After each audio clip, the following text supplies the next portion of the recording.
So we're back at RAC LDW with Marsha Flanagan. Mm-hmm. Nice to meet you. Nice to meet you too. Marsha, tell us your title. Director of Content Strategy and Development. And you've had that job for? Since Monday. Monday. And 5 it's days. 5 days. Brand new. Still wet. Absolutely behind the Clueless. What did you do before that? I spent 7 years in the private healthcare industry on the for-profit side. Okay. Prior Made to money. that, I got you. Yeah. Prior to that, 12 years in the nonprofit world. Okay. With Meeting Professionals International. Wow. So event-based, right? Very much. And promotional products is an event-based medium in many instances, so there's some correlation there. I'm really intrigued how you found the job, or how did the job find you? Well, the nonprofit world is fairly small, believe it or not, from an employee standpoint. And I worked with a couple of current PPAI members in former worlds. Got it. And we kept in touch and heard about the job, and I wanted to get back in the nonprofit world. I really miss members. Okay. So you hear about this job, mm-hmm. and you think to yourself, there's something about this job that speaks to me. Yeah. Talk to us about what that was. I mean, honestly, it's the members. I have to say, I was at the awards program the other night, Mm-hmm. and I don't know names or people very well yet. Sure. I mean, it's impossible to know everybody right away. Unless you went to memory training. Well, I did, but... There was a guy that... Did you hear the guy that he would... I was there. Okay. All right. It was excellent. All right. Memory training. Ask us about it later. Yeah. They gave out the awards, right? And Racked up long they're video. crying, and I want to Dana's thank... Dazzo was Yeah, I want to thank my wife, and I got all teary-eyed. I'm like, that's what I'm here for. I want to make a difference in people's lives. Well, you're in the right place when it comes to specifically this event. Michael and I can tell you specifically, we had a chat about this earlier. Michael and I have known each other 1 year. Oh, really? Mm-hmm. And it was at this event last year that he and I met one another. And we had mutual friends, and I knew I had to get together and talk with him one day, so I came up to him in there and I said, listen, man, I need about 25 minutes. Let's get down and let's figure out, Cool. let's start talking. And from there, I think we've had a very good friendship developed over the year. We talk all the time. See, that's what this is all about.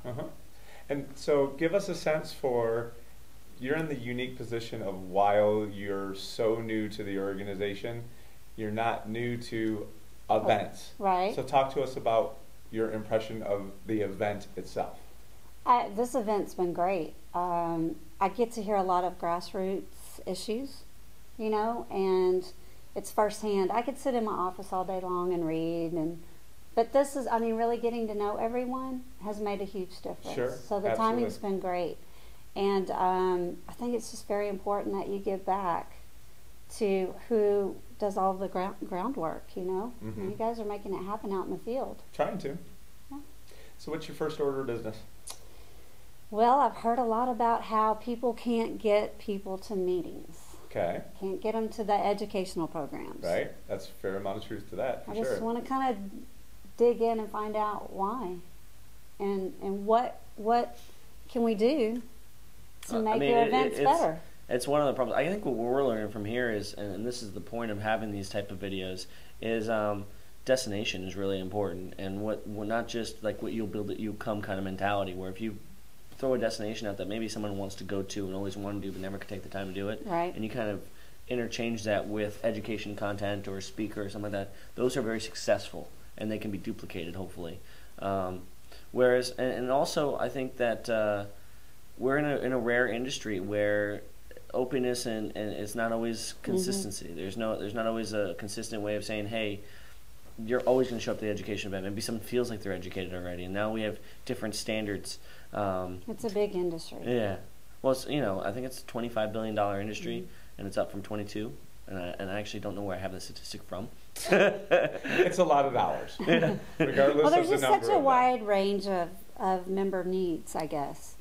And you've got the distributors, and you've got the suppliers, and you've got the end buyers, and I guess what I'm saying is don't put that huge task on your shoulders alone and feel like you have that huge responsibility, because there really is no failed project. That's the greatest thing about this industry is even if you impact 10 people, it's worth doing something. And that's what I've learned from it. And I learned to do social events and education events and speaking events and all that stuff. But the best is just when you sit down and get to know them and figure out what's working for them.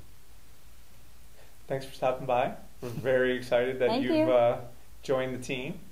And education is a huge, huge passion of mine. Good. And Paul and Bob both could tell you that I've been waiting for your job to be filled so that we're going to be very good friends. I'm looking forward to Good, it. nice to meet you. Thank you. We might not be. Oh, no.